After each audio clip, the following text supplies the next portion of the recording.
Barmi, you're a clinical psychologist. Sorry to keep you waiting, but I'm coming to you for the last word. At the end of the day, it's all about Mia Bibi Razi to kya kare kazi. There is a societal stigma, as Lalita ji and Rekha ji have pointed out, that if often in-laws or parents get to know that the couple is sleeping together separately, alarm bells will start ringing. And in some cases, maybe alarm bells should ring because the marriage is breaking down. But ultimately, it depends on the comfort level of a couple, doesn't it?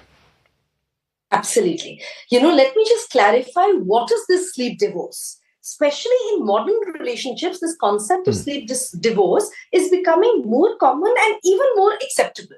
So it refers to basically couples choosing, and the word is choosing, to sleep separately, either in different beds or even separate rooms, while continuing to stay in this relationship.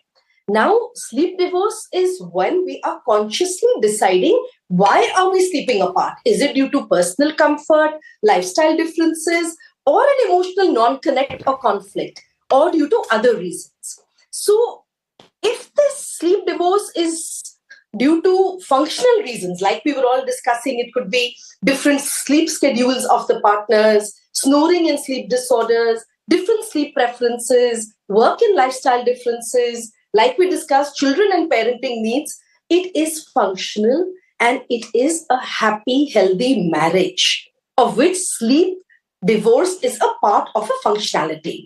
But if there are emotional or relationship conflicts, sometimes underlying relationship issues, unresolved fights can lead to sleeping apart, which can be a course of emotional distancing and thereby run down a marriage. So what is very important is to work on the actualities of this sleep divorce and keeping the relationship strong. Since sleeping separately can impact emotional connection, couples should take few active steps, which I'll quickly briefly say. One is an open communication. Talk about why you need separate sleeping arrangements and ensure that both the partners agree. Secondly, there are ways of maintaining emotional and physical intimacy. Just because you sleep separately does not mean romance should fade out. Find your time for that intimacy. Thirdly, maybe we can create shared bedtime rituals.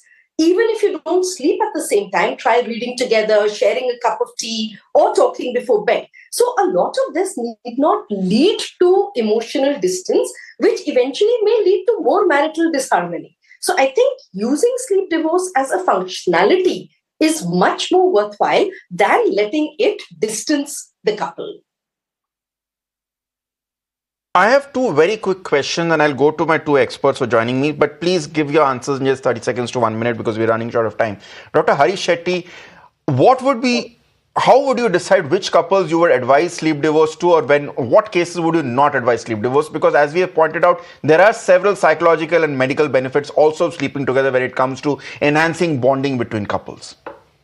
Warring couples who have a lot of fights between them, we might advise stay away from each other for some time, reflect on what you think and what you feel, and then come back and decide whether you want to stay together or you want to leave. That is number one. Now, sometimes there are small issues of I have to work on my laptop a little later than what you do. I have to actually play games on the laptop and it helps me calm down. I would say stay away from each other. Hold on to your jobs the way you would want to, and see to it that you sleep aside.